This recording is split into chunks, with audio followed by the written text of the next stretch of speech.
ගෞරවනීය අපේ හාමුදුරන් වහන්සේලාගෙන් අවසරයි. අපේ පියතුමන්ගේ මවුල විතුමන්ලාගෙන් අවසරයි. වේදිකාවේ ඉන්න අපේ ලාල්කාන්ත සහෝදරයගෙන් ඒ වගේම රජරට විශ්වවිද්‍යාලයේ ආචාර්ය පලිහේන ආචාර්යතුමාගෙන් ඒ වගේම ජාතික ජන බලවේගය නියෝජනය කරමින් වේදිකාවේ ඉන්න අපේ සහෝදරවරු සහෝදරියන් ඒ වගේම සහභාගීලා ඉන්න ආදරණීය අම්මලා තාත්තලා සහෝදරවරු සහෝදරියන් ඇතුළු සියලු දෙනාගෙන් අවසරයි. දැන් නොවැම්බර් මාසේ 16 වෙනිදාට ජනාධිපති ඡන්දෙට දින තීරණය වෙලා තිබෙනවා. අපි තමුන්නාන්සලා හම්බෙන්න ආවේ මේ 16 වෙනිදා ඡන්දයේදී මෙතෙක් මේ රට අනුගමනය කරමින් තිබුණු විනාශකාරී මාවතේ මේ රට ගොඩගනිමින් නව මාවතකට දොරටු විවෘත කරන්න කියන ආරාධනය කරා. ඒකල හැකි වන්නේ මේ පැරණි යල්පිනු අසාර්ථක දේශපාලන කඳුරු දෙක පරාජයට පත්කොට නව අලුත් ගමනක් සඳහා ජාතික ජන බලවේගයේ ජයග්‍රහණය කරන්න කියලා ඉල්ලන්න තමයි අපි තමුන්නාන්සලා හම්බෙන්න ආවේ. මේ මැතිවරණ කාලය යනකොට තවත් අලුත් සාකච්ඡාවක් මේ දවස් දෙක තුනක ඉඳන් පටන් ගන්න තිබෙනවා. ඒ තමයි ඇමරිකන් එක්සත් ජනපදයත් එක්ක අත්සන් කරනවා යයි කියලා ප්‍රකාශ කරන නේද වැඩිපුරම MCC කියලා ප්‍රකාශ කරලා තිබෙන ගිවිසුම පිළිබඳ. මා දන්නවද ගොඩක් දෙනෙක් අපෙන් අහනවා මේ ගිවිසුම මොකද්ද? මේ ගිවිසුමේ පිළිබඳව අපේ ස්ථාවරය මොකක්ද කියලා. අපේ පක්ෂ ප්‍රධාන ලේකම් සහෝදරයා පහුගිය 3 වෙනිදා මාධ්‍ය සාකච්ඡාවක් පවත්වලා මේ ගිවිසුම පිළිබඳ අපේ ස්ථාවරය පැහැදිලි කළා. ඒ විතරක් නෙවෙයි ඊයේ දිනේ යලි අපේ බිමල් රත්නායක සහෝදරයා මාධ්‍ය සාකච්ඡාවක් කරා මෙම ගිවිසුමේ අඩංගුව පිළිබඳව අපේ ස්ථාවරය පිළිබඳව පැහැදිලි කළා. ඒ වගේම පෞද්ගලික දින කිහිපයක සහභාගී වූ රූපවාහිනී දේශපාලන සංවාද වැඩසටහන් වලදී අපේ බිමල් රත්නායක සහෝදරයා මේ පිළිබඳ කරුණු පැහැදිලි කළා. හැබැයි එසේ තිබියදී තවත් මේ ගැන ප්‍රශ්න විමසමින් තිබෙනවා. ඒ නිසා මම කෙටි වේලාවක් අරන් ඒ ගැන ඉස්සලා කියලා ඉන්නවා. විශේෂම දේශපාලන ව්‍යාපාරයකට අපි යම් රටවල් අතර රටක් අතර අත්සන් කරන ද්විපාර්ශ්වික ගිවිසුම් හෝ රටවල් ගණනාවක් අතර අත්සන් කරන බහුපාර්ශ්වික ගිවිසුම් ප්‍රතික්ෂේප කරන දේශපාලන ව්‍යාපාරයක් නෙවෙයි. අපි සෑම ගිවිසුමක් දිහාම අපේ විවේචනය, අපේ ප්‍රතික්ෂේප කිරීම, අපේ අනුමත කිරීම අපි කරනු ලබන්නේ එම ගිවිසුමේ තිබෙන අඩංගුවට අනුව. ඒ අනුව ගත්තොත් චන්ද්‍රිකා කුමාරතුංග මැතිණිය තමන්ගේ පාලන කාලයේදී ඇමරිකන් එක්සත් ජනපදයත් එක්ක අත්සන් කරා සෝෆා කියන ගිවිසුම.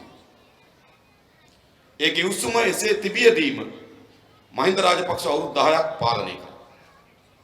අපි දකිනවා ඒ ගිවිසුම රටට අහිත කර ගිවිසුම. ඒ වගේම 2007 ඇමරිකන් එක්සත් ජනපදයත් ලංකාවත් අතර ආරක්ෂක ගිවිසුමක් අත්සන් කළා. ඒ ආරක්ෂක ගිවිසුම අත්සන් කරේ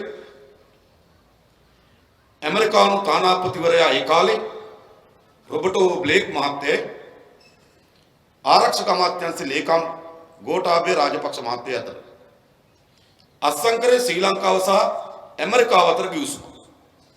අන්තිමට ගිවිසුම අත්සන් කරලා තිබෙන්නේම ඇමරිකන් කාරයෝ දෙන්නේ. නේද? මෙහෙනුත් ඇමරිකන් කාරයෙක් ඒත් ඇමරිකන් කාරයෙක්. ඒ ගිවිසුමෙන් තමයි ඇමරිකන් එක්සත් ජනපදයට අවස්ථාවක් ලැබුණා. මේ කලාපයේ ඇති වෙන ඕනෑම යුද්ධයකදී ඇමරිකන් එක්සත් ජනපදයේ ඒ යුද්ධයට මැදිහත් වෙනවා නම් ඇමරිකන් හමුදාව අපේ ගුවන්, අපේ ගුඩුබිම, අපේ මුහුද සහ අපි යටිතල පහසුකම් සැපිය යුතුයි. ආහාර, ජලය, තෙල් ආදී දේ ලබා දිය යුතුයි.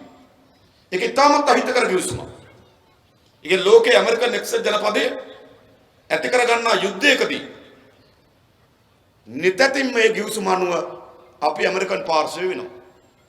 එයි ඇමරිකන් හමුදාවට ගොඩ බාන්න අපි ගොඩ බිම දෙනවා.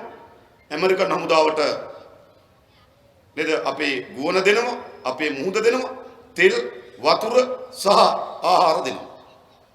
ඒකත් අහිතකර ගිවිසුමක්.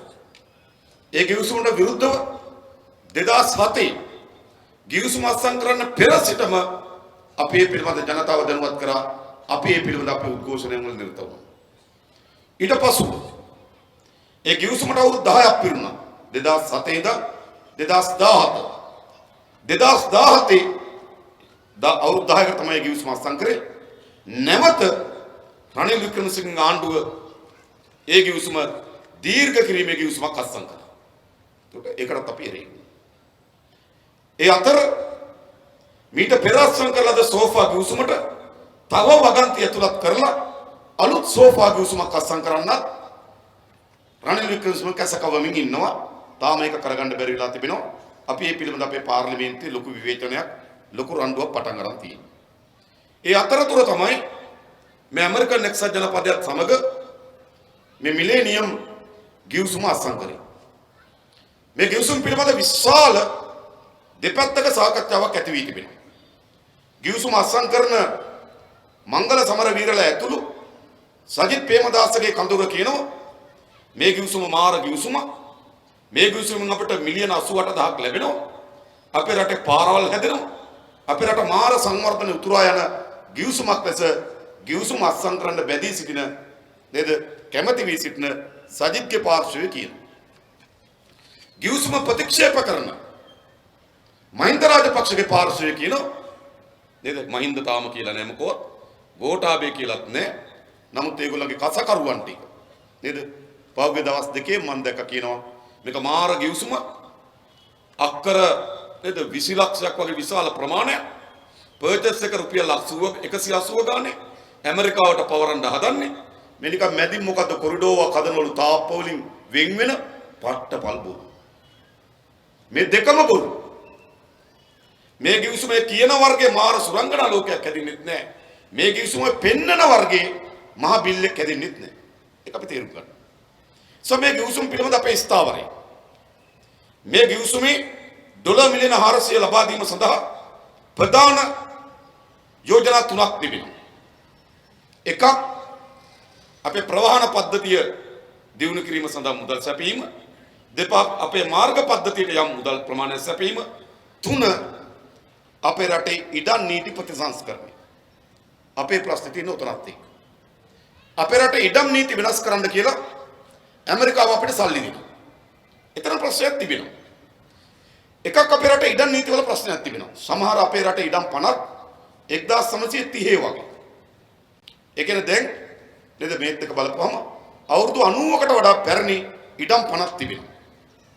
නිසා අපේ ඉඩම් වල විශාල නිරවුල් වීමේ ගැටලුවක් තිබෙනවා. එතකොට සාමාන්‍ය ගත්ත ගොවි ජනතාව තමන්ගේ ඉඩම් නිරවුල් කර ගැනීම සඳහා විශාල ප්‍රයත්නයක යෙදී තිබෙනවා. සමහර අපේ ඉඩම් තිබෙනවා නේද? ඒ ඉඩම් අර පරම්පරාවට පැවරෙන්නේ ලොකු පුතාගේ සිට. ඒතකොට දියණියට එහි අයිතියක් නැතුව යනවා. පිරිමි දරුවෙක් නැත්තම් විතරයි දුවකට ඉඩමක් හිමි වෙන්නේ. ඒක සාධාරණ නෑ. ඒ නිසා මේ ඉඩම් වල තියෙන මේ සංකීර්ණතාවය ලිහිල් වෙන්න ඕනේ. ඒක අපි එකඟයි. හැබැයි ඒ වගේම අපි තේරුම් ගන්න ඕන එකක් තිබෙනවා. අපේ රටේ තාම අපේ ගම්වල ඉන්න ජනතාවට මොනතරම් දේපල නැතත් ඉඩමක් තියෙනවා. මේ ඉඩම්වල නීතිවල තියෙන සංකීර්ණතාවය නිසා තාමත් අපේ රටේ ගම්වල ජනතාවගේ අතේ ඉඩම් ඉතුරු වී තිබෙනවා. දැන් අපි ඈත ගමකට ගියොත් ගේ ලොකුවට නැහැ. ගේ ඇතුලේ ෆ්‍රිජ් එකක් නැහැ. ගේ ඇතුලේ ටීවී එකක් නැහැ. හැබැයි ගේ හදාගන්න ඉඩමක් තියෙනවා. ගොවිතැන් කරන්න ඉඩමක් තියෙනවා.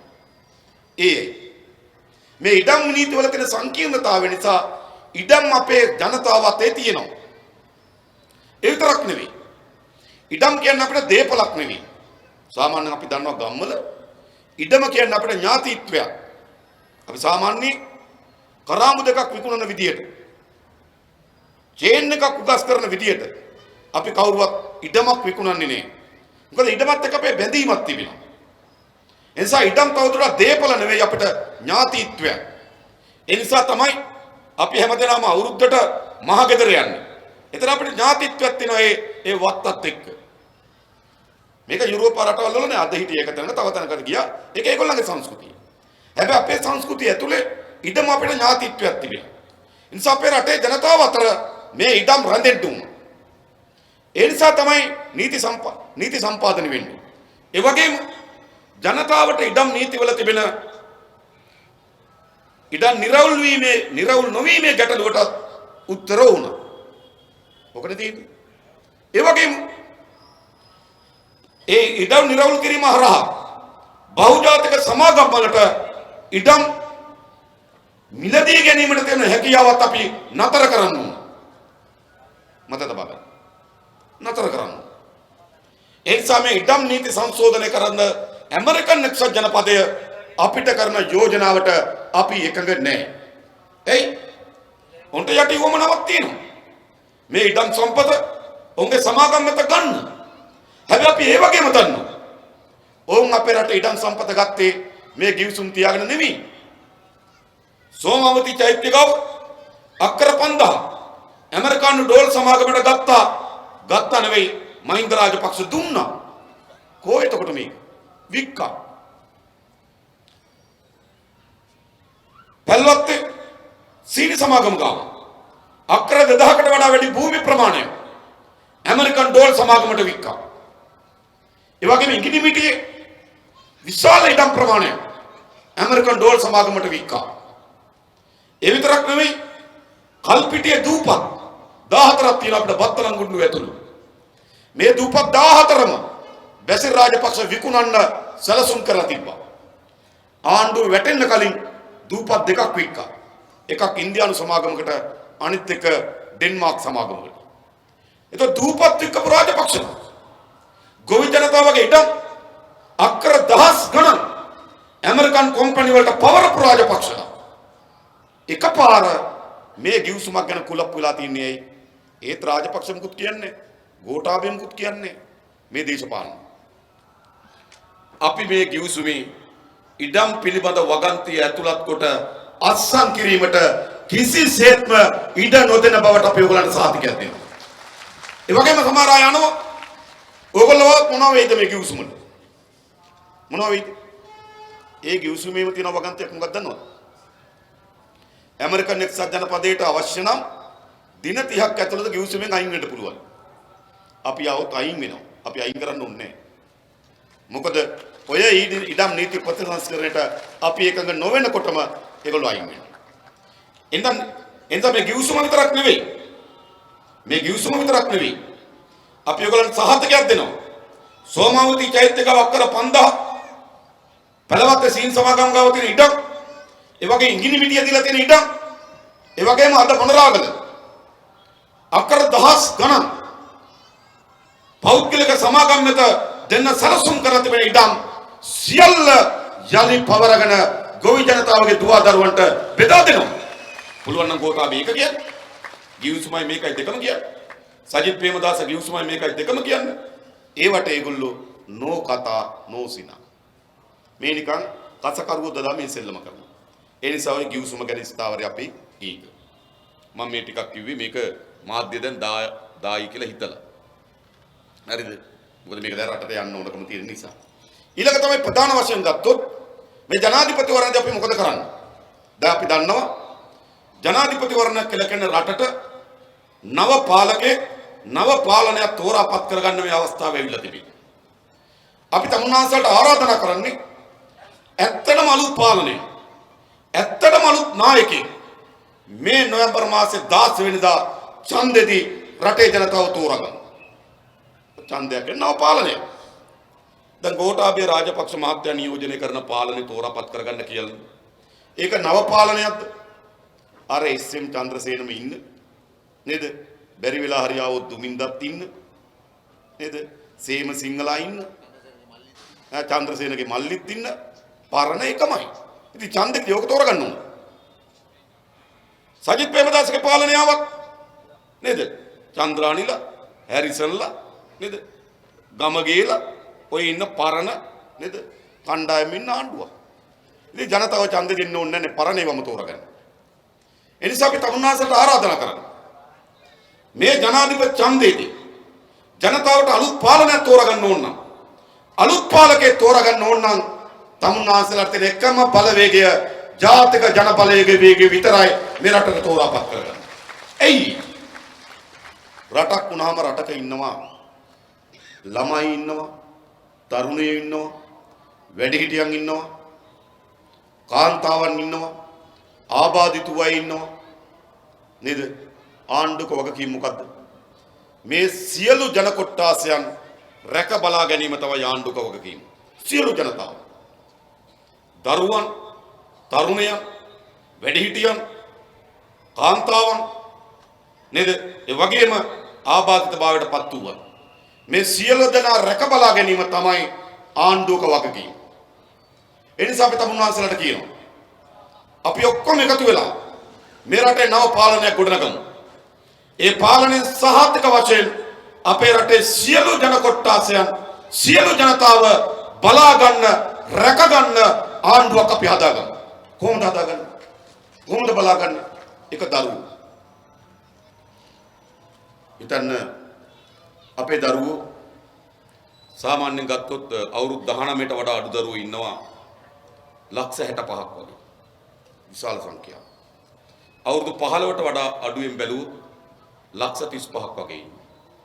මේ 35,000 ඇතුලේ ඒ කියන්නේ අවුරුදු 15ට වඩා අඩු දරුවෝ ඇතුලේ 4,00,000ක් ඉන්නවා දුප්පත් පවුල් වල දරුවෝ.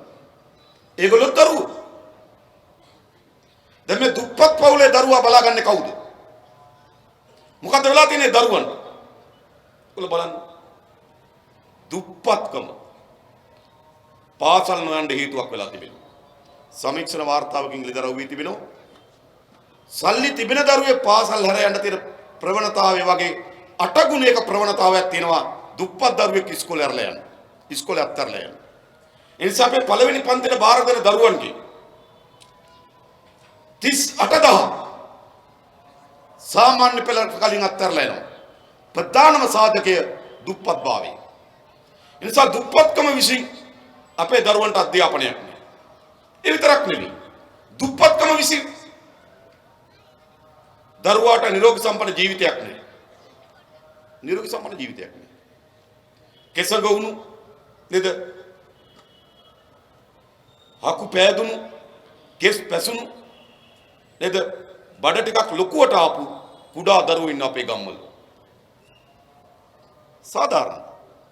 කුඩා දරුවෙකුට දුප්පත්භාවය නිසා ඒ දරුවාට නිසි පරිදි පිළිවෙලට ඇඳගෙන යන්න ඇඳුමක් නැහැ. ඔබ දකින්නවද සමහර පාසල් දරුවෝ ඇඳගෙන යන විදිය? බොත්තම් දෙක තුන කැඩිලා බොත්තමි ෂර්ට් එකේ. සපත්තු දෙකක් නැහැ හරියට. මේස් වල හිල් වෙලා මේක සිද්ධ වෙලා තිබෙනවා. ඒ නිසා ඒ දරුවන්ට ජීවිතයක් ඕනේ නැහැ. ඒ වගේ විතරක් නෙවෙයි. දුප්පත් දරුවෝ ඉන්න පාසලකට ගුරුවරයෙක් කියොත් මොකද කරන්නේ? උපරිම උත්සාහ කරමින් තිබෙන්නේ ඒ ගුරුවරයා මාරු වීමක් ගන්න. සාධාරණයි. ඒ විතරක් නෙවෙයි පන්තියක දුප්පත් ළමයෙක් ඉන්නවා නම් ඒ දුප්පත් ළමයා පන්තියෙන් කොන් වෙනවා. සාධාරණයි. ඒ නිසා අපි හිතනවා මේ දුප්පත් භාවයෙන් පෙළෙන අවුරුදු 15ට අඩු දරුවන්ගේ 4,00,000ක් වන මේ දරුවන්ට ජීවිතයක් දෙන්න ඕන. ඒ ජීවිතය දෙන්න කොහොමද? එක්කෙනෙක් කියනවා ආ දුප්පත් නේද? මං කිරි විදුරක් දෙන්න. එහෙමෙන් ඒ ළමයි බේරගන්න බෑ. ඒ ළමයා දුප්පත් භාවය නිසා හිර වී තිබෙන පීඩණයෙන් ඒ දරුවා බේරගත හැකි වන්නේ ඒ දරුවාගේ පවුල ආර්ථික වශයෙන් ශක්තිමත් කිරීමෙන් පමණයි. දරුවට විතරක් නෙවෙයි. ඒ දුප්පත් පවුලට සමාජ ජීවිතයක් නැහැ. උන්ට පිළිගැනීමක් නැහැ. කොහෙද පිළිගැනීමක් තිබෙන්නේ? බස් එකකට දැන්ගොත් දුප්පත් භාවයේ මූණින් පේනවනම් එයා බස් එකකින් පැත්තකට තල්ලු කරන කෙනෙක් ඇඟේ ගෑවෙන්න කැමති නෑ. රජයේ කාර්යාලයකට ගියොත් දුප්පත් කෙනෙක් නම් යන්නේ එයාට රජයේ කාර්යාලයෙන් වැඩේ කරගන්න අමාරුයි. පොලිසියට ගියොත් වැඩියෙන්ම ටිකක් සද්ද දාන්නේ දුප්පත් කෙනාට. මේක ඇත්ත. සමාජ පොලිසිය මාතෘකාව වැරද්දක් නෙවෙයි. ඒක තමයි අපේ රටේ සංස්කෘතිය ගොඩ නැගිලා තිබෙන්නේ. ද දුප්පත්භාවයේ සල්ලි නැතිකම විතරක් නෙවෙයි විශාල ඛේදවාචකයක් හදලා තිබෙනවා. ඒ වගේම දුප්පත්භාවයේ ලෙඩ රෝග වැඩි කරලා තිබෙනවා. ඉක්මනින්ම වයසට යනවා. ඉක්මනින්ම මහලු වෙනවා. ඉක්මනින්ම මිය යනවා දුප්පත් අය. එහෙම නෙවෙයි. දැන් අපි නිකන් හිතමු. අවුරුදු 73යි මහින්ද මහත්තයා. තව අවුරුදු 73යි අපේ ගමේ සුමනේ අයියා. දෙන්නම අපි ගෙනල්ලා එකට තියමු. කොහොමද තියෙන්නේ? අපේ ගමේ 73 කෙනා හකු ඇකිලිලා, දත් හැලිලා, කෙස් පැලිලා, කොන්ද වකුටු වෙලා, හම පැලිලා, කකුල් පැලිලා කෙසඟ ජීවිතයක් තියෙනවා. හැබැයි ඒ 73ම අරය කිරිකොකා වගේ ඉන්නවා නේද? ඇයි පෝසත්? මෙයා දුප්පත්. දුප්පත් භාවය අපිට ලෙඩ රෝග ඇති කරනවා. දුප්පත් භාවය අපිට ඉක්මනින් මරණයක් ගෙනත් දෙනවා. ඒ නිසා දුප්පත් ළමුන් වගේම දුප්පත් පවුල් විශාල සංඛ්‍යාවක් අපේ රටේ ඉන්නවා. ආසන වශයෙන් ගත්තොත් සමෘද්ධිය ගන්න පවුල් ලක්ෂ 20ක් ඉන්නවා. දැන් දුප්පත්. ඒ නිසා අපි තමුන්නාසල කියනවා දුප්පත් භාවයේ පෙළෙන දරුණු, දුප්පත් භාවයේ පෙළෙන පවුලු, දුප්පත් භාවයේ මුදවා ගැනීම සඳහා වැඩපිළිවෙල අපි සකස් කරනවා. අපි දන්නවා දුප්පත් භාවයේ වේදනාව මතක තබා ගන්න. ඔය හැම දිනාටම වඩා සමහර අය දුප්පත්කම ෆැෂන් එකක් කරන් තියෙනවා. දුප්පත් භාවයේ පෙන්වීම ෆැෂන් එකක්. යන වාහනේ ගත්තොත් නේද? මිත්සුබිසි සමාගම නිෂ්පාදනය කරන මිල අධිකම ජීප් එකේ යනවා. මිල අධිකම ජීප් එකේ ගිහිල්ලා පතුල ගෙවිච්ච සෙරප්පු දෙකක් දානවා. දුප්පත්කම ෆැෂන් එකක් ඒක. තේරුණාද? එහෙම නෙවෙයි එහෙමයි ඉන්නේ. ඒගොල්ලෝ කියනවා මම දුප්පතා හිතවත. නෑ මතක තබා ගන්න. අපි දුප්පත් ජනතාවගේ ජීවිතයත් එක්ක තා සමීපව ඇසුරු කරපු අය, අපි දුප්පත්ෙන් පෙළුණු අය සැබවින්. එහෙමයි. අපි දන්නවා අපේ ගෙදර තිබුණු ආදායම අපිට උගන්වන්න, අපිට ආහාර පාර දෙන්න, අපිට වෙන අවශ්‍යතාවය සපුරන්න කිසිසේත්ම ප්‍රමාණවත් උනේ නැහැ. ඒ නිසා අපි දුප්පත් භාවයෙන් පෙළුණු අය. ඒ වගේම අපිට එකට හිටපු දරුවෝ ළමයි දුප්පත්කම නිසා ඉගෙන ගන්න බැරුණා. අපිත් එක්ක එකට හිටපු අය දුප්පත්කම නිසා බේබදු භාවයට පුරුදු වෙලා මැරිලා ගියා. අපිත් එක්ක එකට හිටපු අය දුප්පත්කම නිසා නේද නෝන රටේරියා. අන්තිමට නෝනත් නැහැ, දරුවනුත් නැහැ, ආදායමකුත් නැහැ, ජීවිතෙකුත් නැහැ. ඒ දුප්පත්. එනිසා අපි ඔයගලන්ට සහතිකයක් දෙනවා. මේ රට හතර අතේ විවිධාකාරයේ දුප්පත් භාවයට පෙළෙන ජනතාව දුප්පත් භාවයේ පීඩනය නිසා ළමා කාලය හිමි වී තිබෙන දරුවන්ට යලි ළමා කාලයක් ලබා දෙන ආර්ථික වැඩපිළිවෙල කරා මේ දුප්පත් භාවයේ මේ රටේ ජනතාව ගොඩ ගන්න. ඒක අපි එක ගොඩ ගන්න මේ දුප්පත් ජනතාව. ඒ විතරක් නෙවෙයි. දරුවන්ට අධ්‍යාපනයෙන් තියලා තියෙන පීඩනය. ඒක විශාල පීඩනයක්. අපේ රටේ මේ අධ්‍යාපන රටාවම සකස් වෙලා තිබෙන්නේ විභාග තුනකට. ඇතිතරම් පන්ති යන්නේ, ඇතිතරම් පාසල් යන්නේ විභාග තුනක් කරන්න. සාමාන්‍ය පෙළ, නේද? සිස්සත් විභාගේ, සාමාන්‍ය පෙළ, උසස් පෙළ. මේ විභාග තුනකට ඉගෙන ගන්න. ලෝකෙ කොහෙවත් මේ වගේ විභාග තුනකට ඉගෙන ගන්න වෙහෙස වෙන දරුවෝ නේ. දෙමව්පියෝනේ. ඒ නිසා මේ අධ්‍යාපනය විසින් මොකද වී තිබෙන්නේ? දරුවන්ට ළමා කාලයක් අහිමි වී තිබෙනවා. මේ ළඟදී මට කොළඹ දිස්ත්‍රික්කයේ පෞද්ගලික අධ්‍යාපනය කරන ප්‍රධානම ටියුෂන් ගුරුවරයා හම්බුණා. ඔහු කිව්වා තරුණ කෙනෙක්. ඔහු කිව්වා ඔහු කවදා හරි සතුටු වෙන්නේ තමන්ගේ ටියුෂන් පන්තියට එක ළමයෙක්වත් එන්නේ නැති දවසට තමයි ඔහු සතුටු වෙන්නේ. ඔහු මට එහෙම කිව්වා. එයි ඔහුක විශාල වේදනාවක් එදරෝ මුහුණ දීලා තියෙනවා කිව්වා. එයා ගණන් හදලා පෙන්නුවා. ළමයෙකුට සතියකට ඉතුරු වෙන්නේ එක වරුවයි කිව්වා. ඒ වරුව මොකටද ළමයි? එනිසා අපි උගන්වනව නෙවෙයි, තර්කණය කියලා දෙනව නෙවෙයි. එන්න පුළුවන් අනුමාන ප්‍රශ්න ටික කියලා ඒකට පාඩම් කරවනවා කිව්වා. ඔච්චර විභාග කරන්න කිව්වා. මේ જાතිය ප්‍රශ්න එන්න පුළුවන් කියලා ප්‍රශ්න 100ක් විතර කියලා උත්තර 100ක් පාඩම් කරවනවා. ඒක තමයි කරන්න කිව්වා. එයාගේ ළමයි ඉන්නවනම් 1000ක් පන්තියේ.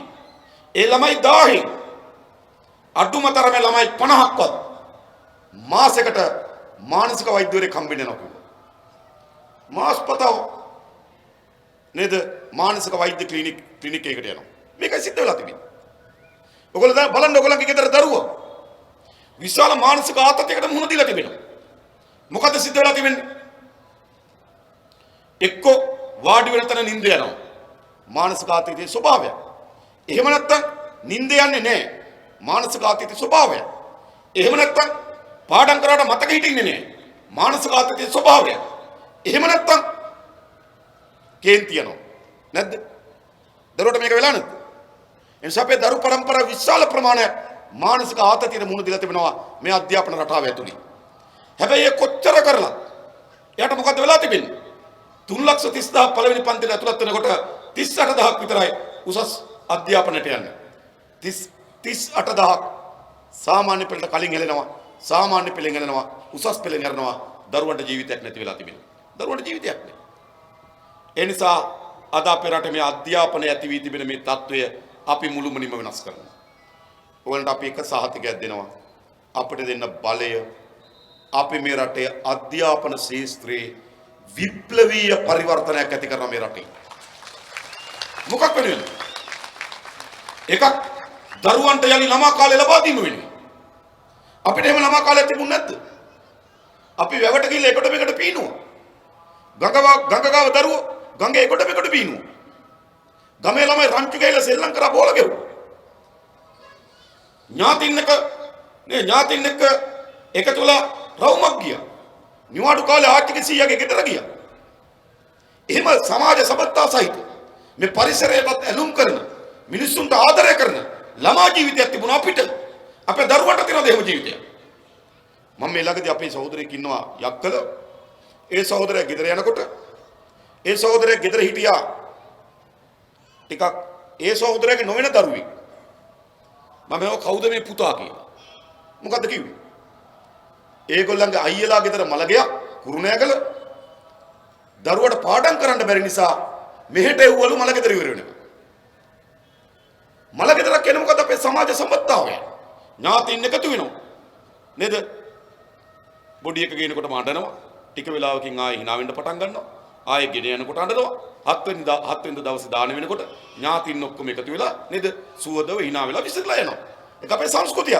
අද ඒක තියෙනවා අපේ දරුවන්ට. අද මේ මොකවත් නෑ මතක තබා ගන්න. යන්ත්‍ර වගේ දරුවෝ හදලා තිබෙනවා.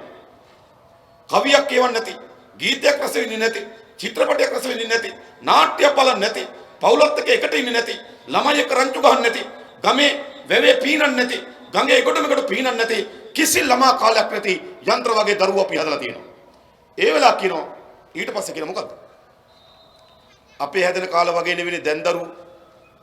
මතක තබා ගන්න. මේ තරමට අර ඉන්න එක ගැන සතුටු වෙන්න ඕන. මේ දරුවන්ට කරලා තියෙන අපරාධය. ඒ නිසා අපි අධ්‍යාපන රටාවත් වෙනස් කරමින් ඒ දරුවන්ගේ පවුලටත් දරුවටත් හොඳ ජීවන තත්ත්වයක් උරුම කර දෙමින් දරුවනුත් දුප්පත්භාවයේ පෙළෙන ජනතාවත් මුදවා ගැනීම පිළිබඳ සහතිකයක් අපි ඔබට දෙනවා. ඒක අපේ ආර්ථික සලස්මේ ප්‍රමුඛ කාර්යය. ඊළඟ අපේ තරුණ පරම්පරාවට අද මොකද අපේ තරුණ පරම්පරාවට වෙලා තිබෙන්නේ? අද මොකද වෙලා තිබෙන්නේ? එකක් අපේ තරුණ පරම්පරාව එක පැත්තකින් දේශපාලනයට කැමති නේ. දේශපාලනයට කැමති වුණා. දේශපාලන ඉස්සරහට යන මාවතක් නැහැ. 2010 අවුරුද්දේ මහා මැතිවරණයේදී අලුතෙන්ම පාර්ලිමේන්තුවට කණ්ඩායමක් ආවා. ඒ අලුතෙන්ම පාර්ලිමේන්තුවට ආපු කණ්ඩායම සියලු දෙනාම පහයි. එක්කෝ තාත්තා මන්ත්‍රී, එක්කෝ අම්මා මන්ත්‍රී, එක්කෝ නේද තව ඥාති ලොකු තාත්තා මන්ත්‍රී. එන දේශපාලක පුතෙක් කර වෙන කෙනෙක් පාර්ලිමේන්තුවට ආවේ නැහැ 2010. 2015 දී අලුත් පාර්ලිමේන්තුවක් ආවා. ඒ අලුත් පාර්ලිමේන්තුවට කවුද ආවේ? ඒ අලුත් පාර්ලිමේන්තුවට මාතරින් ආවා. නැත්නම් හම්බන්තොටින් ආවා. එක්කෙනෙක් එයත් ඇමති කෙනෙක් දරුවෙක් අලුත් කෙනෙක් ආවා. මාතරින් ආවා දෙන්නේ. එක්කෙනෙක් තාත්තා ඇමති, අනිත් කෙනා රූපවාහිනී මාධ්‍යවේදී. ඒ ජනප්‍රියකම නිසා ආවා. ඊළඟ ආව එක්කෙනෙක් තව කොහෙන්ද ආවේ අලුතින්. අලුතෙන් කෑගල්ලෙන් ආවා දෙන්නම ඇමතිවරුන්ගේ දරුවෝ. ඒ කියන්නේ මේ කිසි කෙනෙකුට දේශපාලන දොරටු විවෘත වෙලා නැහැ. ඒ නිසා අපේ පාර්ලිමේන්තුව අපේ පාලනය නිකන් පරම්පරාවෙන් පරම්පරාවට යන එකක් වෙලා තිබෙනවා. දේශපාලන නව තරුණයා එන්නේ නැහැ. එන්න අවස්ථාවක් නැහැ. නිකන් හෝටලයක් තියෙනවනම් හෝටලේ 100ගෙන් තාත්තට එනවා, තාත්තගෙන් පුතාට එනවා, පුතාගේ පුතාට එනවා. ඒ වගේම දේශපාලනත් අද මොකද වෙලා තිබෙන්නේ? මේ අනුරාධපුරේ කොහොමද දේශපාලනේ? මට කියන කොහොමද දේශපාලනේ? මේ අනුරාධපුරේ දේශපාලනේ තියෙන්නේ කොහොමද? නේද? තාත්තම හැමති, පුතා පාර්ලිමේන්තුවේ. එහෙමද? ඊළඟ තව තාත්තා කෙනෙක් ඉතියා කලින් මා හැමති කැකිරාවේ එයා පාර්ලිමේන්තුවේ. අනිත් එක්කෙනා තාත්තා පාර්ලිමේන්තුවේ හිටිය හැමති ඊට පස්සේ දුව පාර්ලිමේන්තුවේ. මේ ඥාතියින් එක්ක මේ ඔක්කොම යන්නේ. පරම්පරාව. ඒ නිසා අපි තරුණ පරම්පරාවට ආරාධනා කරනවා ඔබට අපි අපේ රටේ දේශපාලනයටත් අපේ රට පාලනය කිරීමටත් වගකීම් සහිත දේශපාලනයට මැදිහත් වෙන්න පුළුවන් දොරටුවක් අපි විවෘත කරලා දෙනවා ජාතික ජන බලවේගය හරහා. එක. දෙක ඔක්කොම දේශපාලනයට එන්න බෑනේ. දේශපාලනයට එන්න අවශ්‍යත් නෙවෙයි. හැබැයි අපි හිතන මොකද? එයාට තව ජීවිතයක් තියෙන්න ඕන. අද අපේ තරුණ පරම්පරාවගේ ජීවිතය මොකද්ද?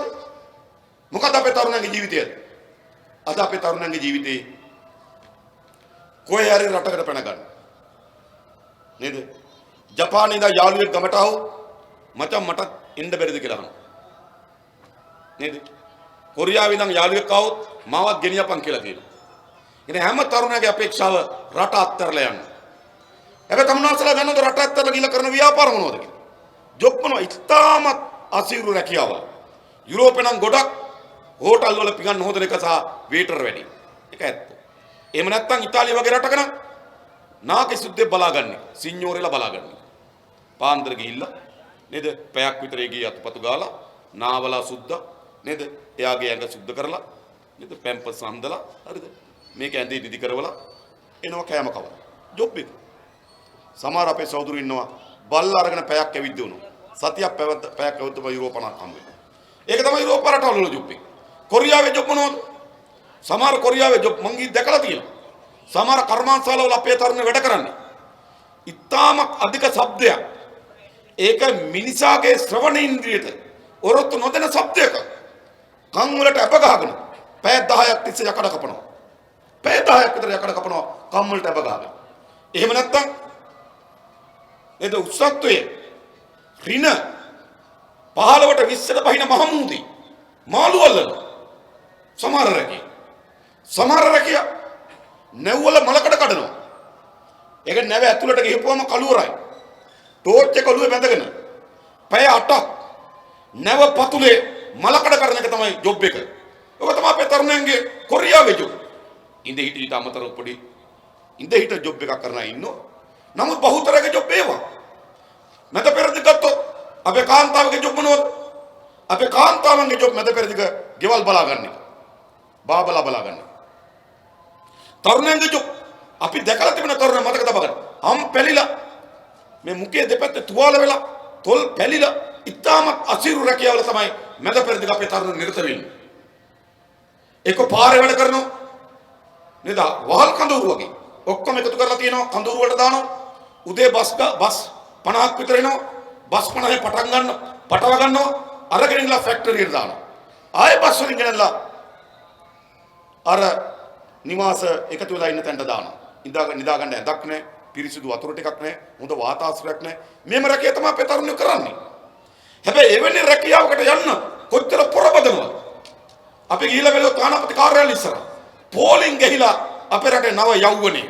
ඇයි අවුරුදු 71ක් මේ රට පාලනය කරලා මේ පාලකයන්ට මේ රටේ සුරක්ෂිත ජීවිතයක් අපේ තරුණ පරම්පරාවට හිමි කරලා දෙන්න බැරි වී තිබෙනවා.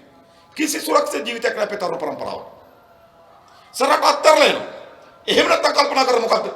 ඡන්දේ කාලෙට മന്ത്രിවරයාගේ ඇමතිවරයාගේ පිටිපස්සේ ගිහිල්ලා නේද රාජ්‍ය පත්තු කරලා හුරේ දාලා ඌ කියලා වේදිකා ගාලා පෙට්‍රෝලියම් එකට පණ ගන්න පුළුවන්ද? වරායට පණ ගන්න පුළුවන්ද? බැංකුවකට පණ ගන්න පුළුවන්ද කියලා කල්පනා කරනවා.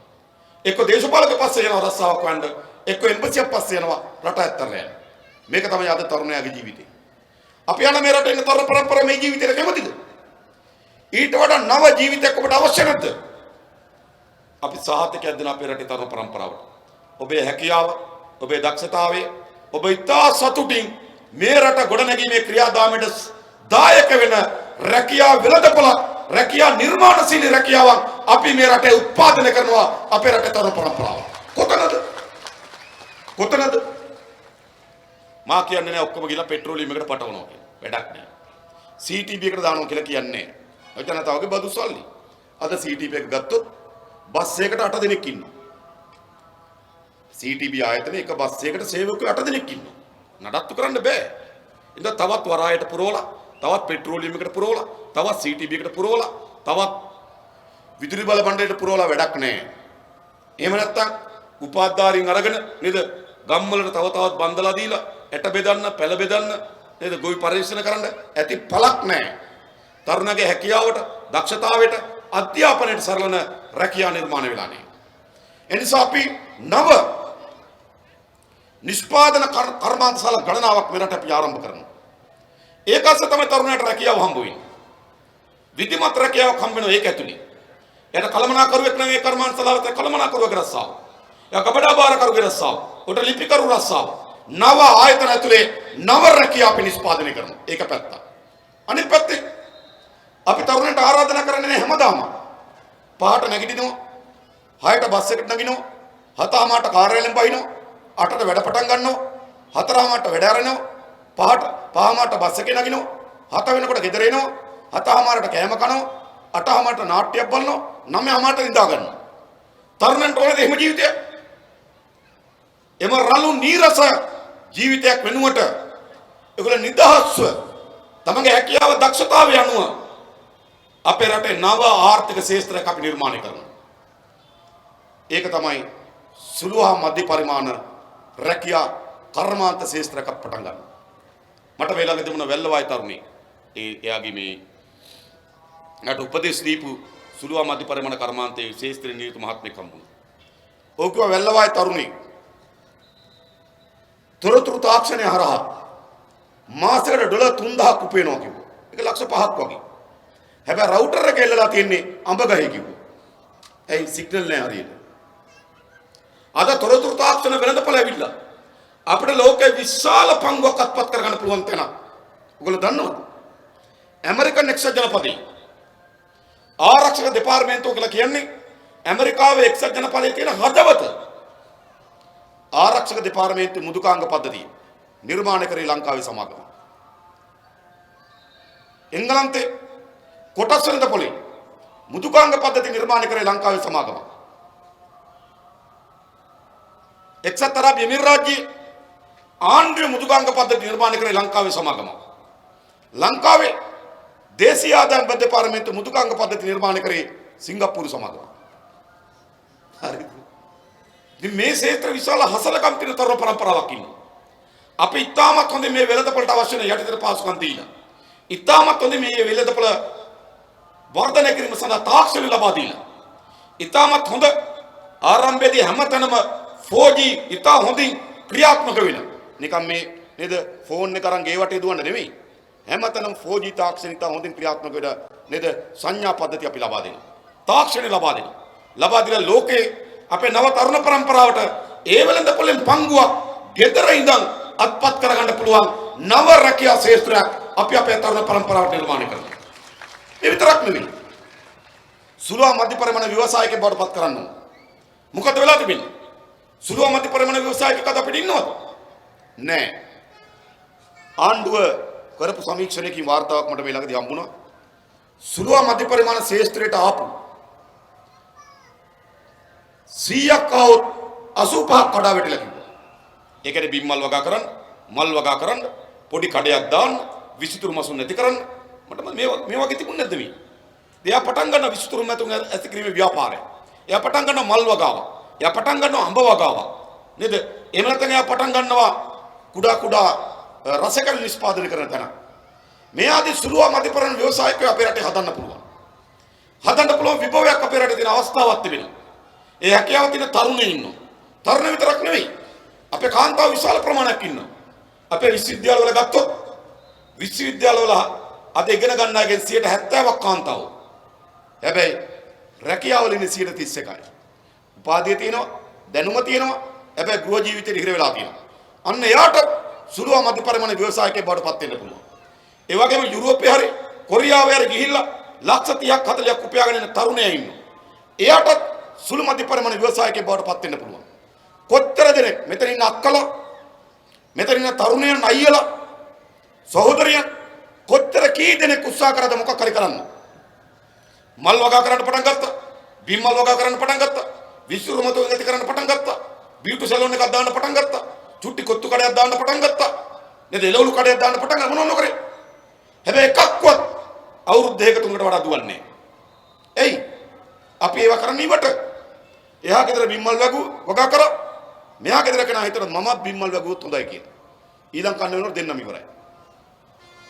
එහා ගෙදර නේද විශ්වරුමතුන් දැම්මා. මෙයා හිතුවා මාත් දැම්මත් හොඳයි කියලා දෙන්නම ඉවරයි.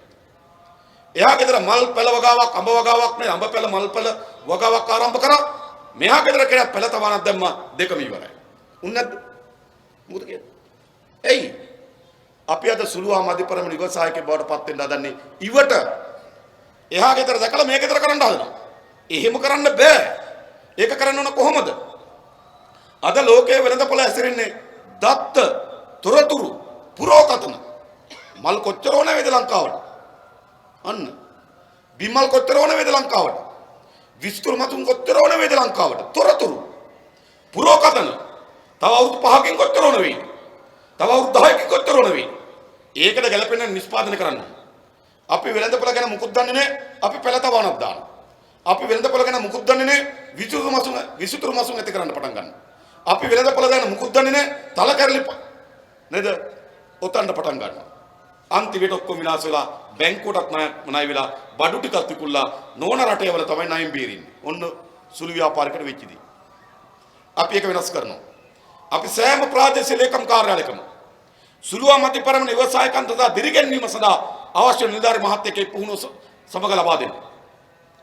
ඒ ආරම්භ කිරීම සඳහා ප්‍රාග්ධනයක් නැත්නම් ඒකට ඉතාමත් අඩු පොලියට සහනාධාර ණය යෝජනා ක්‍රමයක් දෙනවා. ඒ සඳහා දැනුම පුහුණුව නැත්නම් ඒ පුහුණුව දීම සඳහා දිස්ත්‍රික් මට්ටමින් පාඨමාලා පටන් ගන්නවා. ඒගොල්ලන්ට වෙළඳපොළ ගැන තොරතුරු නැත්නම් වෙළඳපොළ තොරතුරු ගෙනත් දෙනවා. ගෙනත් දීලා කියනවා ඔයාට ආරම්භ කරන්න පුළුවන් හොඳම ශේෂ්ත්‍රය තමයි මේ තිබෙන්නේ. ඔයා මෙතෙන්ට එන්න ආද. යටිතල පාසුකම් ටික දෙනවා. දැනුම දෙනවා. මාර්ගෝපදේශනය දෙනවා. සතිපත අදාළ නිලධාරියා ගෙදර ඇවිල්ලා පරීක්ෂාවට භාජනය කරනවා. දැන් ව්‍යාපාරේ කොහොමද තියෙන්නේ? ගිණුම් පරීක්ෂාවට භාජනය කරලා කියනවා ඔබගේ ව්‍යාපාරේ උඩට යමින් තිබෙන්නේ. ඔබගේ ව්‍යාපාරේ කඩාවැටෙමින්ද තිබෙන්නේ. කඩාවැටෙමින් තිබුණා මෙන්න මේ දේ අත්හරින්න. උඩට එන්න නම් මේ දේ කරන්න. මෙහෙවනවා. මේවලා මතක තබා ගන්න. අපේ රටේ ලක්ෂ ගණනක සුළුවා මධ්‍යපරිමාණ ව්‍යවසායකයන් රොත්තක් අපේ රටේ නිර්මාණය කරනවා. ඒක අපේ සලස්ම. අපිට අපේ රටේ ආර්ථික එන්ජින් එක බවට පත් කරගන්නේ ඒක. ඒ තරුණ පරම්පරාව. අපේ ගෙදර ඉන්න ගෘහණිය. ඊළඟ අපේ රටේ වැඩිහිටි පරම්පරාව. අද මොකද වෙලා තිබෙන්නේ? ඉස්සර අපිට අපේ අම්මා තාත්තා බලාගැනීමේ හැකියාව තිබුණා. අද අපි හැම කෙනාම ජීවිත සංකීර්ණ වෙලා තිබෙනවා.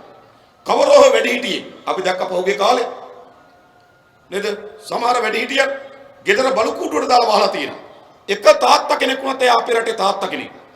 අපි සමහර දැකලා තිබෙනවා අම්මා ගිහලා මහමග දාලා තියෙනවා. එක අම්මා කෙනෙක් වුණත් මේ රටේ අපේ අම්මා කෙනෙක්. ඒ නිසා කිසිදු වැඩිහිටි පුරවැසියෙකුට එවැනි ජීවිතයක් උරුම කර යුතු නැහැ. ඒ නිසා තමන්ගේ අම්මා තාත්තා අපි වඩාත් කැමති ගෙදර තියාගෙන වඩාත් හොඳ ජීවිතයක් ඇයට ලබා දෙන්න පුළුවන්. හැබැයි ගෙදර තියාගෙන හොඳ ජීවිතයක් ඇයට ලබා දීම සඳහා හැකියාවක් නැත්නම් අම්මා දුවල පුතාලා ඔක්කොම රට ගිහිල්ලා නම් දුවල පුතාලා ඔක්කොම රස්සාවක් කරමින් ඉන්නවනම් අම්මාව බලා ගන්න කාල වේලාවක් වෙන් කරන්න කෙනෙක් නැත්නම් අපි තාමත් හොඳ රැඳුම් මධ්‍යස්ථාන ආරම්භ කරනවා. ඒ දෙමෝපියන්ට සුරක්ෂිත ඉතාමත් ආස්වාදජනක ජීවිතයක් ගත කරන්න පුළුවන් තැන් අපි ආරම්භ කරනවා. මොකද මේ වැඩිහිටියන් බලා ගැනීම අපේ වගකීම. ඊළඟ අපේ රටේ කාන්තාව විශාල ප්‍රමාණයක් ඉන්නවා. රටේ ජනගහනයෙන් අධික නේද 51කට වඩා වැඩි පංගුවක් ඉන්නේ කාන්තාව. ඔබ දන්නවද? අපේ රටේ අද විශාල පීඩාවට පත් වී තිබෙන කාන්තාව. මේ මෑතකදී රුණු විශ්වවිද්‍යාලයේ සමාජ විද්‍යා පීඨයේ පීඨාධිපති මාචාරු උපාලි පන්නිල මහත්මයා වාර්තාවක් ගෙන හර දක්වලා කිව්වා අපේ රටේ කාන්තාවක් පොදු ප්‍රවාහන සේවයේදී 90% කවර වර්ගයේ හෝ ලිංගික අඩත්වයටම ලක් වෙනවා කියලා. එක්කෝ 90%. ඒකෙන් 70%ක් ශාරීරික ලිංගික පීඩනයට හසු වෙනවා. ඉතින් පොදු ප්‍රවාහනේ කාන්තාවකට යන්න බැරි වෙලා තිබෙනවා. ඒ අපේ අක්කා, ඒ අපේ දුව, ඒ අපේ නංගි යුක්ති සාගත මේ තත්ත්වේ. එවැනි පීඩනයක් තිබෙනවා. ඒ වගේම මේ අනුරාධපුරේ ඉඳන් කුරුණෑගල යන්න ගියොත් කවුරු හරි පිටත් කරකට බෑග් එකේ වතුර බෝතලයක් දා ගන්නවා. හැබැයි වතුර බෝතලේ දැම්මට වතුර ටික බොන්නේ නෑ. නිකන් කටේ ගගා වතුර ටික ගිහලා බෝතලේ ආපහු අරන් එනවා. එයි සුරක්ෂිත සනීප ආරක්ෂක වැසිලික පද්ධතියක් නේ. අපේ රටේ කාන්තාවන්ගේ හැදෙන පිළිකා වලින් වැඩිම පිළිකා පියවරු පිළිකා දෙවනිය ගැප් පිළිකා. ගැප් නලේ නේද? ගැප් ගිලේ ඇති වෙන පිළිකා. ගැප් ගිලේ ඇති වෙන පිළිකා වලට ප්‍රධානම හේතුව පිරිසුදු වැසිකිලි පද්ධතිය පාවිච්චි කරන්න නොහැකි වීම කියලා පරීක්ෂණ වලින් ඔප්පු වී තිබෙනවා. ඒ කාන්තාවට නගරයකට වෙන්නේ. එවැනි වැසිකිලි පද්ධතියක් ඇදලා තිබුණා යන්න පුළුවන්. ඉතින් තමන්ගේ ශාරීරික මූලික අවශ්‍යතාවයන් ඉටු කර ගැනීම සඳහා පහසුකමක් නිර්මාණය කරගන්න බැරි වෙච්ච පාලකයෝ. ඒකෙන් අපේ කාන්තාව පීඩාවට පත් වී තිබෙනවා. ඒ වගේම ඔබ දන්නවද? අපේ රටේ කාන්තාවන්ගේ අපේ රටේ දවසකට නීති විරෝධී ගබ්සා කිරීම සිද්ධ වෙනවා 658ක්. 658ක් දවසකට නීති විරෝධී ගබ්සාවන් සිද්ධ වෙනවා. හොයලා බලපුවම කරුණු තුනක් හේතු වෙනවා. එක කරුණක් දරුවෝ අතර පරතරය අඩු වීම. දරුවෙක් ඉපිදලා කෙටි කාලෙකින් තව දරුවෙක් ගැප් ගැනීම නිසා එයා විනාශ කරලා තියෙනවා. දෙක දරුවන් සංඛ්‍යාව වැඩි වීම. අපේක්ෂා කරුවට වඩා දරුවන් නිදීම නිසා අලුතෙන් ගැප්ගත් දරුවා විනාශ කරලා තිබෙනවා. තුන මේක තමයි ඛේද වාචකය. පිට රට රැකියාවක් සඳහා යාම වෙනුවෙන් තමන්ගේ කලලේ විනාශ කරලා තිබෙනවා. එයි මෙඩිකල් ඉල්ලනවා යන්න ගැප් ගෙන නම් දරුවා විනාශ කරලා තියෙනවා. නීති විරෝධී ගබ්සා දවසකට 658ක්. කොතනද මේක සිද්ධ වෙන්නේ? දූවිලි ගෙහුන ඇඳක් ඇතුලේ මලකඩ දාපු අඬුවති නේද? කැපෙන්නේ නැති කතුරු වලින් ඉතාම වේදනාකාරී අත්දැකීමක් අපේ කාන්තාව දවසකට 658 දෙනෙක් මුණ දෙමින් තිබෙනවා. මා මේක කියන්නේ ගබ්සාව නීතිගත කරන්න කියන කතාවක් නෙවෙයි. හැබැයි අපේ සමාජයේ මේක අවධානය යොමු කළ යුතු තිබෙනවා. ඒ නිසා ඇති වී තිබෙන විෂාදී තත්ත්වය ඒ වේදනාව දරා ගන්න බැරි නිසා ඇති වී තිබෙන මානසික ව්‍යාකූලතාවය විශාල ප්‍රමාණයක් අද අපේ රටේ නිර්මාණය වෙලා තිබෙනවා. ඒ නිසා අපේ කාන්තාව අපේ සමාජයේ විශාලම පීඩාවට පත් වෙන කෙනෙක් බවට පත් වී තිබෙනවා. ඒ අතර තමයි මම දැක්කා නේද මේකට තියෙන හොඳම උත්තරේ නේද සනීප ආරක්ෂකතුවා බෙදෙනෙකුළු සජිත් කියන. එතුමාට ස්තුතිවන්ත වෙනවා මේ වගේ ප්‍රශ්නයක් කතා කරපු එක. ඒක ප්‍රශ්නයක්. අපේ රටේ 70% විධිමත් පරිදි අවශ්‍ය වෙන සනීප ආරක්ෂකව පාවිච්චි කරන්නේ. ඒක ඇත්ත ප්‍රශ්නයක්. ඒක හොඳයි. කතා කරපු එක හොඳයි. හැබැයි කතා කරපු එක හොඳයි. විසඳුම වැරදි. එයා කියන මොකද්ද? මං නිකන් දෙනවා. එයාට ඔළුවට එන්නේ ඒකනේ ඔක්කොම. මම නිකන් දෙනවා. දෙන්නේ කොහොමද අප්පා? මාසෙකට කීයක් ඕන වෙයිද? කවුද දන්නේ? මේ බොරු කතා හොඳයි. හරිද? නේද? කවදා වෙනකොට ඕන වෙයිද? කවදා පටන් ගයිද? කවදා ඉවර වෙයිද? මේ ඒවා නෙවෙයි මේකේ තියෙන ප්‍රශ්නේ. මේක තියෙන ප්‍රශ්නේ මොකද්ද? මේකට කියන්නේ poverty period කියලා. දුප්පත් භාවය. මේකට හේතුවක් වෙලා තිබෙනවා. සජිත් ප්‍රේමදාසලා ලැජ්ජ වෙන්න ඕන. තමන්ගේ ආණ්ඩුව එක්සත් ජාතික පක්ෂ ආණ්ඩුව අවුරුදු 37ක් මේ රට පාලනය කරලා විධිපත් සනීප ආරක්ෂක තුවාලයක් මිලදී ගන්න කාන්තාවකට බැරි නම් ඒගොල්ලෝ හදපු රට මොකද්ද? 70%කට බැරි වෙලා තිබෙනවා. ඒ නිසා ඇති වී තිබෙන ලෙඩ රෝග විස බීජ විශාල ප්‍රශ්න බවට අපේ රටේ අදපත් වී තිබෙනවා. අපි එකක් කියන ඉස්සරලම එවැනි මෙවලම් අපේ රටේ අත්‍යවශ්‍ය භාණ්ඩයක් බවට පත් කරලා දැනට ඒ සඳහා ගහලා තියෙන සියලු බදු අපි ඉවත් කරනවා. ඒ වගේම පාසල් වැනි විධිමත් අධ්‍යාන ආයතන ඇතුලේ ඒවා නොමිලේ ලබා දෙන්න අපි කටයුතු කරනවා. ඒක අපි කරනවා. ඒ වගේම ගම් වලටත් පුළුවන් ද කියලා ගමක් දෙකක් බලලා නියදියක් අරගෙන සමීක්ෂණයක් කරලා පුළුවන් ද කියලා හොයලා බලන්න. එහෙම නැතුව නේද? මේක තියෙන මොකද්ද මේ? ළමයි දැක්කොත් කිරි විදුරක් දෙන්නම් කියන. ගැබිනි අම්මලා දැක්කොත් පෝෂණ මල්ලක් දෙන්නම් කියන. ගොවිය දැක්කොත් පොහොර දෙන්නම් කියන. ඉතින් මේ වගේ ප්‍රශ්නයක් දැක්කම ඒවත් දෙන්නම් කියන. එහෙම රටක් හදන්න බෑ. ඒ නිසා මේ poverty period වලින් මේ කාන්තාවන් අපි මුදව ගන්න ඕන. ඇයට එහෙම ප්‍රශ්නයක් තිබෙනවා. ඒ විතරක් නෙවෙයි.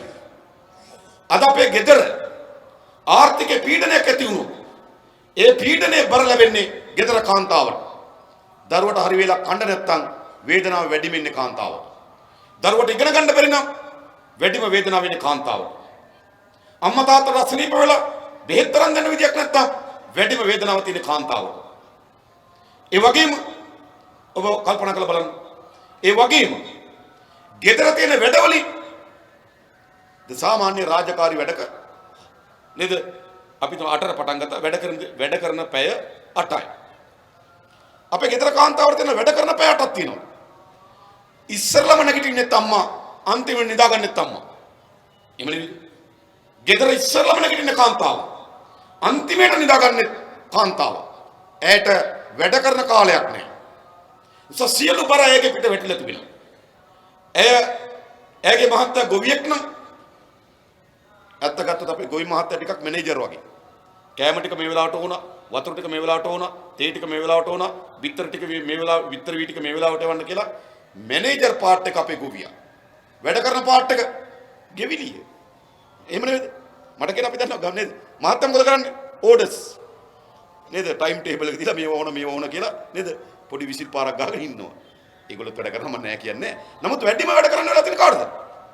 කුඹුර කපන කාලේට වැඩිම වැඩ තියෙන කාටද? නේද? හරි ගෝයන් කපලා වී ටික ගෙනලා ගෙට දැම්මහම. ගෙට දාපු වෙලාවේ ඉඳන් ඒක අසුරන්න, තැනතර වැටිච්ච අතු ගන්න, ඒ ටික වේලන්න, ඒක තම්බන්න, ඒවා පොලන්න, මේ ඔක්කොම කරන්නේ කවුද? කාන්තාව.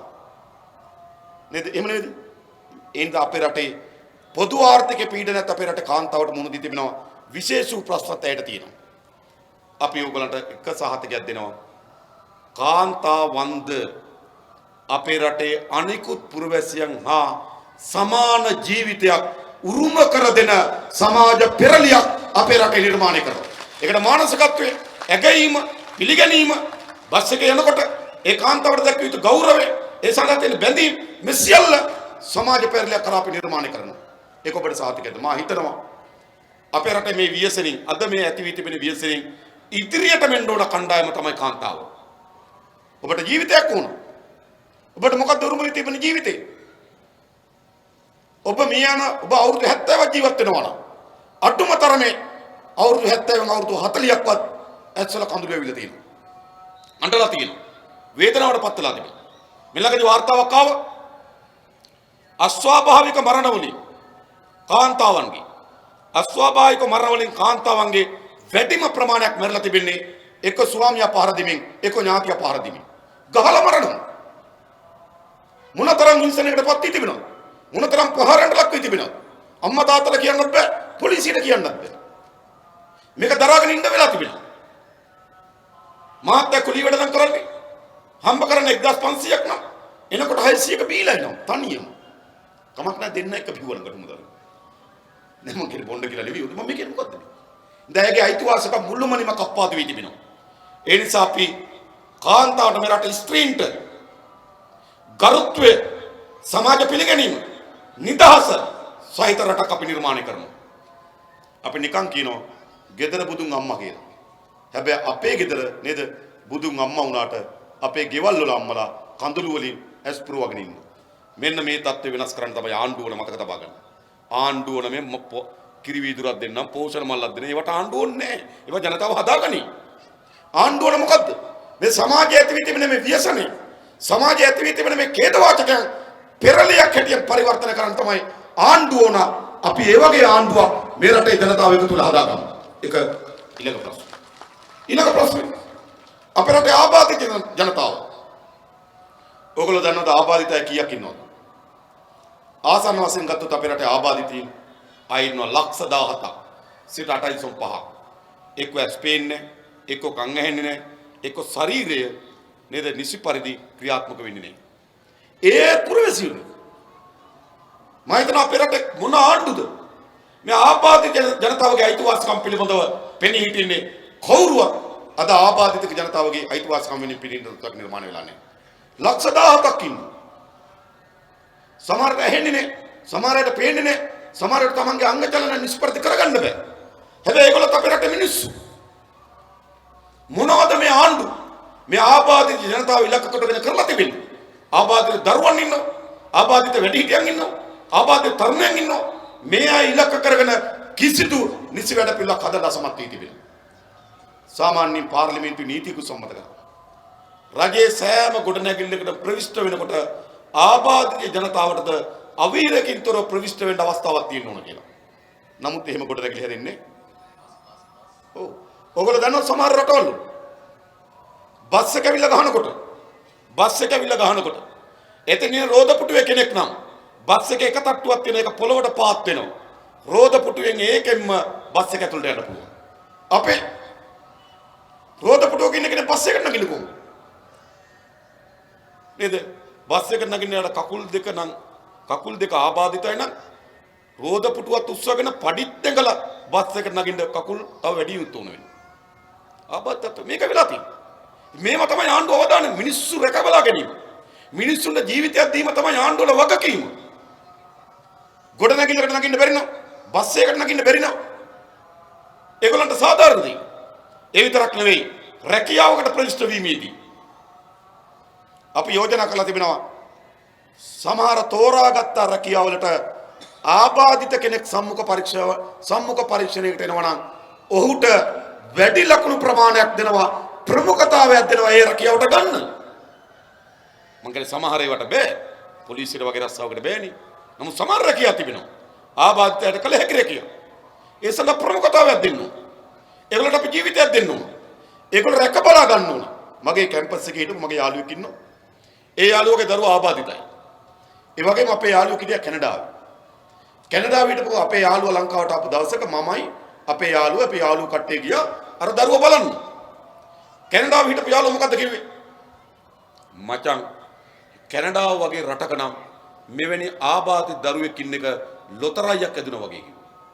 මං කියන්නේ ඒක මුදල් උපයන මාර්ගයක් බවට පත් වෙනවා කියන එක නෙවෙයි. ඔතුම කියන්නේ ඒ තරම් සැලකිලි. ආණ්ඩුව මාසික දීමනාවක් දෙනවා. වෛද්‍යවරයා ගෙදර ඇවිල්ලා බලනවා. එයාට අවශ්‍ය වෙන අනිකුත් උපකරණ ඔක්කොම ලබා දෙනවා. ඒවා මාසෙට ඇවිල්ලා රිපෙයාර් කරලා දෙනවා. අම්මයි තාත්තයි දෙන්නම වැඩ කරන්න ඕන නම් එක්කෙනෙක් වැඩ කර ගෙදර ඉන්න දෙනවා. එයාට වැටුපක් ගෙවනවා. එහෙම ආණ්ඩුව ජනතාවට සලකන්නේ. දැන් අපි එහෙම සැලකිල්ලක් නැහැ. අපේ මොකද්ද වෙලා තිබෙන්නේ?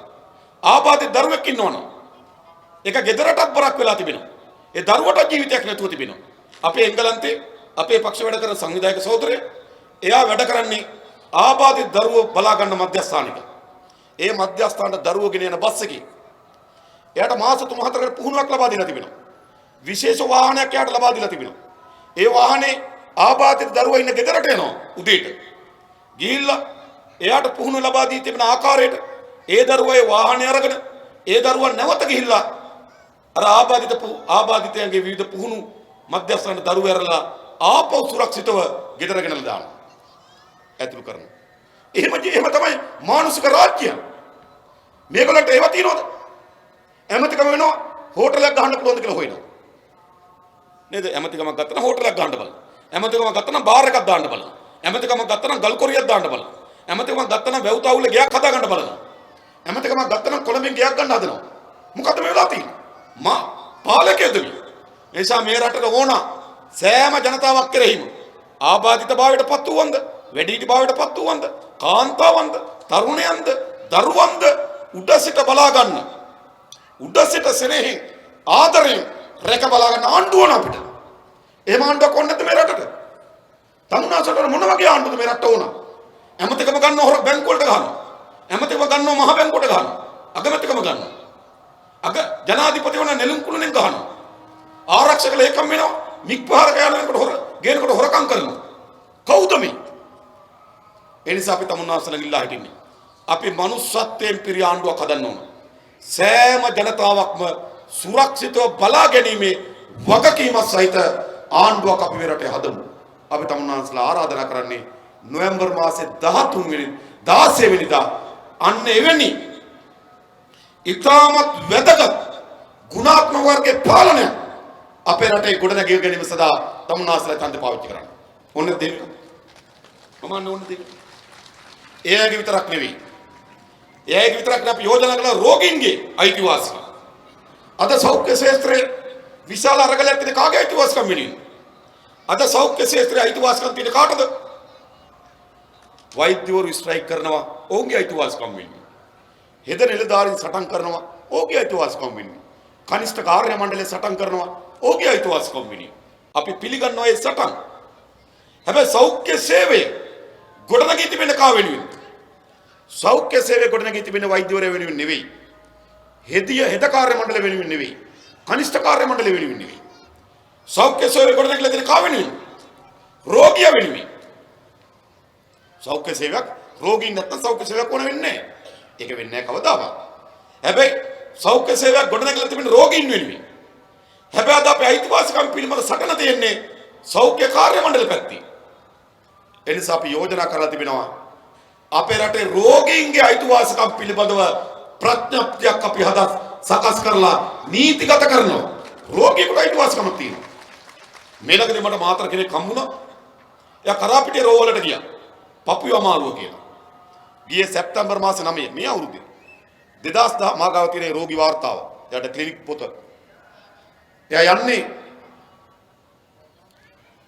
2019 සැප්තැම්බර් මාසේ 9 වෙනිදා එයා රෝහලට යනවා. රෝහලට ගිහලා විශේෂඥ වෛද්‍යවරයා හම්බ වෙනවා. විශේෂඥ වෛද්‍යවරයා නැවත එයාට පොතේ ලියනවා පරීක්ෂණ වර්ග 6ක් ලියනවා. මම ඒවා මට තේරෙන්නේ නැහැ. මම ගාව පරීක්ෂණ වර්ග 6ක් කියලා තිනවා. මේ පරීක්ෂණ 6 කරගෙන 2021 අගෝස්තු මාසේ 5 වෙනිදා හවස 3ට අර 31ද 32ද කාමරේට එන්නලු. හරිද? දැන් රෝගියා ගිය කවද්ද? 2019 සැප්තැම්බර් මාසේ 9. රෝගියාට ඊළඟ දිනේ කවද්ද? 2021 අගෝස්තු මාසේ 5. අවුරුදු දෙකක්. දැන් ජීවත් වෙයි. එයාට අයිතියක් නැද්ද? රෝගියාට අයිතියක් තියෙනවා. හැබැයි රෝගියාගේ අයිතිය මේ සෞඛ්‍ය සේවයෙන් තෘප්තිමත් වෙලා තිබෙනවා. රෝගියෙක් රෝහලේ නෙවාසික රෝගියෙක් වුණොත් ඇඳක් ලබා ගැනීම රෝගියාගේ අයිතිය. හැබැයි ඇඳක් ලබා දෙනවා. රෝහලට ගිහපුවාම ඇඳ යට ඇඳ උඩ ඇඳවල් වල ඒක ඇඳේ නේ රෝගින් පිරීලා. රෝගියෙකුට ඇඳක් ලබා දෙන්න එක නෙවාසික රෝගියෙකුට ඇඳක් ලබා දීම ඇඳක් ලබා ගැනීම රෝගියෙකුගේ අයිතිය. අයිතිවාසිකම් තහවුරු වෙලා නැහැ. නියමිත පරීක්ෂණ සිදු කරලා දෙන එක රෝගියෙකුගේ අයිතියක්. ඒ නිසා අපේ රටේ අපි රෝගීන් සඳහා ප්‍රඥප්තියක් හඳුන්වලා ඒක නීතිගත කරනවා. ඒ අවශ්‍ය පහසුකම දෙන්න ආණ්ඩුව අසමත් වුණොත් ආණ්ඩුවට විරුද්ධව නඩු කියන්න පුළුවන්. එහෙමයි මේක හදන්න රටවල්. මේ ජනතාව බලා ගන්නවා. ඒ නිසා අපි තමුන්නාසල ඉල්ලා හිටින්නේ ජනතාව බලා ගන්න ආණ්ඩුවක් හදන්න. මෙතෙක් කල් හැදුවේ මොකද්ද? පවුල් බලා ගන්න ආණ්ඩුව. ඒගොල්ලෝගේ පවුල් බලා ගන්නවා. එහෙම නෙවෙයි. ආණ්ඩුව හදනවා පවුල් බලා ගන්නවා. අපි තමුන්නාසලට ආරාධනා කරන්නේ පවුල් ආරක්ෂා කරන ආණ්ඩුවක් නෙවෙයි ජනතාව බලා ගන්න ජනතාව ආරක්ෂා කරන පාලනයක් අපි මේ රටේ ගොඩනගමු. එයි මේ සියලු වේදනාවන් අපි අත්විඳලා තියෙන අය අපේ ඥාතීන් අපේ හිතවතුන් අපේ අසල්වැසියන් අපි හැමදෙනාම මා මේ කියලාද සියලු වේදනාවල සියලු අයිතින් විඳලා තියෙන බව අපි දැකලා තිබෙනවා. සමහර දේ අපි විඳලා තිබෙනවා. ඒ නිසා අපිට ඇත්තට උවමනාවක් තියෙනවා මේ රටේ මේ ජීවත් වෙන සමාජයේ ජීවත් වෙන දරුවන්ට තරුණයන්ට වැඩිහිටියන්ට කාන්තාවන්ට ආබාධිත වූ අයට ඒ වගේම අපේ රටේ රෝගීන්ට මේට වඩා හොඳ උසස් ජීවන තත්ත්වයක් ලබා දීම අපේ පරමාර්ථය. අන්න ඒ වෙනුවෙන් තමයි අපි තමුන්නාන්සලන් ඉල්ලන්නේ මේ රටේ පාලනය අප වෙත ලබා දෙන්න සහතික වශයෙන් මේ රටේ පුරවැසියන්ට හොඳ ජීවිතයක් උරුම කරන්න අපි බැඳී සිටිනවා. ඒ සඳහා හොඳ දේශපාලන තීන්දුවක් ගන්න. දැන් මේ පැරණි යල්පිනු අසාර්ථක දේශපාලන ගමන් මඟ අපි වෙනස් කරමු. ඒගොල්ලෝ කවදාවත් රටේ පොදු ජනතාව ගැන කල්පනා කරලා දේශපාලනය කරන්නේ නැහැ. ඒගොල්ලෝ හැමදාම කරපු දේ දුප්පත්කම විකුණුපු එක. ඒගොල්ලෝ දුප්පත්කම විකුණනවා. කොයි කාලෙද? දැන් දශක ගණනාවක්. අපිට මතක කාලේ අහලා තියෙන මතක කාලේ බැලුවොත් 1970 සිරිමා බණ්ඩාරනායක මැතිවරණ වේදිකාවට අවිලා කිව්වේ මොකක්ද? ජනතාව දුප්පත්, ජනතාවට කණ්ඩ විදියක් නැහැ, ආහාර සපයා ගන්න හාල් නැහැ, දුප්පත්. සිරිමාව කිව්වා මට බලය දෙන්න, මම හාල් සේරු දෙකක් නිකන් දෙන්නම් කිව්වල. ඒතර හාල් කොහෙන්ද කියලා අහපුවාම බය වෙන්න එපා, හඳෙන් හරි ගෙනත් දෙන්නම් කිව්වා. මිනිස්සු අප්පුඩි ගැව්වා. ඇයි අහිංසකයි මිනිස්සු දුප්පත්. ඒකලා බලය දුන්න ඇයි? ආහාර සපයා ගන්න හාල් ලැබෙයි කියලා දුප්පත්කම වික්කා. 78 ජේ.ආර් ජයවර්ධන ආවා. ජේ.ආර් ජයවර්ධන ඇවිල්ලා කිව්වා ශරීර කුස වෙලා තියෙන්නේ. පෝෂ්‍ය පදාර්ථ වලට ශරීරයට නැහැ. ඒ නිසා මේ කෙට්ටු වෙලා තිබෙන්නේ. ඒ නිසා දෙන්න මට බලය. මම ධාන්‍ය වර්ග 8ක් රාත්තල ගානේ මාස්පතා රාත්තල් 8ක් දෙන්නම් කිව්වා. ජනතාව අප්පුඩි ගෙව්වා. ඒ ජනතාව දුප්පත්. ආහාර පාන සපයා ගන්න විදියක් නැහැ. ජනතාව දුප්පත් නිසා මොකද කරේ? ඡන්දෙ දුන්නා ධාන්‍ය රාත්තල් 8ක් නොමිල ගන්න බලාගෙන. ඒක ප්‍රේමදාස ආවා. ප්‍රේමදාස ලක මම දුප්පතාගේ හිතවතා. නේද? ඒ නිසා මම සෙරෙප්පු දාන කකුලට සපත්තු දෙන්න. බත් කාලා ගස්ලබු දෙන්න. ඒ සපත්තු දෙකක් ගන්න විදියක් නැහැ. නේද? ගස්ලබු කෑල්ලක් කන්න විදියක් නැහැ. එයා කිව්වා මම ඒවා දෙන්න. දුප්පත්කම වික්කා ජනතාව අප්පුඩි ගෙවුවා. ඊට පස්සේ 94 චන්ද්‍රිකා මෙතන ආවා. එල්ලක පාන් ගණන් ඔයගොල්ලෝ පාන් ගෙඩියක් කන්න විදියක් නැහැ. පාන් ගෙඩියක් ගන්න සල්ලි නැහැ දුප්පත්. මට බලය දෙන්න මම 3.50ට පාන් දෙන්නම් කිව්වා. දුප්පත්කම වික්කා. දැනුත් අවිල කෙනෙක් මොකක්ද? ඔයගොල්ලෝ දරුවෝ ඉන්නවා කිරි වීදුරක් ගන්න විදියක් නැහැ මම කිරි වීදුරක් දෙන්න. ඕගොල්ලෝ ගැමිඩි අම්මලා ඕගොල්ලන්ට ආහාර මල්ල ගන්න විදියක් නැහැ මම ආහාර මල්ලක් දෙන්න. ඕගොල්ලෝ ගොවි ඕගොල්ලන්ට පොහොර ගන්න විදියක් නැහැ මම පොහොර දෙන්න. ඕගොල්ලෝ දීවරේ ඕගොල්ලන්ට මුහුදු යන්න විදියක් නැහැ මම තෙල් දෙන්න. මේ මොකද කරන්නේ? ජනතාවගේ දුප්පත්කම විකුණනවා. මේ පාලක කවදාවත් ජනතාවගේ දුප්පත්කම නැති කරන්නේ නේ. මේ පාලක දැන් දශක ගණනාවක් කරපු දේ තමයි ජනතාවගේ දුප්පත්කම වික්කා. අපි තමුන්නාන්සට ආරාධනා කරන්න ආවේ. අපි එකතු වෙලා ආණ්ඩුවක් හදමු. දුප්පත්කම විකුණන ආණ්ඩුවක් නෙවෙයි. දුප්පත්කම තුරන් කරන ආණ්ඩුවක්. අපි මේ රටේ දුප්පත්කම තුරන් කරනවා. අන්න ඒ වෙනුවෙන් අපි හැමදෙනාම එකතු වෙන්නේ. මේ කාර්යයට අපි ලෑස්ති. මේ කාර්යය අපිට ඉටු කරන්න පුළුවන්. මේක ඉටු කරන්න පුළුවන් ඉතාම ශක්තිමත්ම කණ්ඩායම අපි ගාව ඉන්නවා. මතක තබා ගන්න. අද ලංකාවේ හැදලා තියෙන ප්‍රබුද්ධතම දේශපාලන වේදිකාව ජාතික ජනබලවේගයේ දේශපාලන වේදිකාව. අද ලංකා දේශපාලන හැදිලා තියෙන අදූෂිතම දේශපාලන වේදිකාව ජාතික ජනබලවේගයේ දේශපාලන වේදිකාව. අද ලංකාවේ ගොඩනැගිලා තිබෙන මේ රට වෙනුවෙන් ස්වේච්ඡාවෙන් වැඩ කරන්න පුළුවන් පිරිසකින් සමන්විත එකම දේශපාලන වේදිකාව ජාතික ජනබලවේගයේ වේදිකාව. අද මේ රට ගොඩනැගීම් පිළිබඳව හැඟීම වමනාව තිබෙන එකම වේදිකාව ජාතික ජනබලවේගයේ වේදිකාව. එනිසා අපි විශ්වාස කරනවා මේ රටේ ජනතාව සහාය දී යුතු වන්නේ. මේ රටේ ජනතාව එකතු යුතු වන්නේ. මේ රටේ ජනතාව ධෛර්යය දී යුතු වන්නේ වෙන කාටවත් නෙවෙයි ජාතික ජනබලවේගයේ වේදිකාව තමයි මේ රට ගොඩනැගීමේ වේදිකාව ඔබ සහාය දී යුතු වේදිකාව. අන්න ඒ වෙනුවෙන් නොවැම්බර් මාසේ 16 වෙනිදා ඡන්දපොළට ගිහිල්ලා මාලිමා ලකුණ ඉදිරියේ අපේ ලාල් සෝදර කියපු ආකාරයට මම පැහැදිලි කරන්න යන්නේ ඒ ආකාරයට ආකාර දෙකක් පැහැදිලි කරා. ඒ ආකාර දෙකෙන් කුමන ආකාරයකට හරි ඡන්ද ප්‍රකාශයපත් කරලා මාලිමාවේ ජාතික ජනබලවේගයට බලයක්පත් කරලා දෙන්න කියලා ඉල්ලා සිටිමින් මම නතර වෙනවා. බොහොම ස්තුතියි හැමදෙනාටම ජය වේවා කියලා ප්‍රාර්ථනා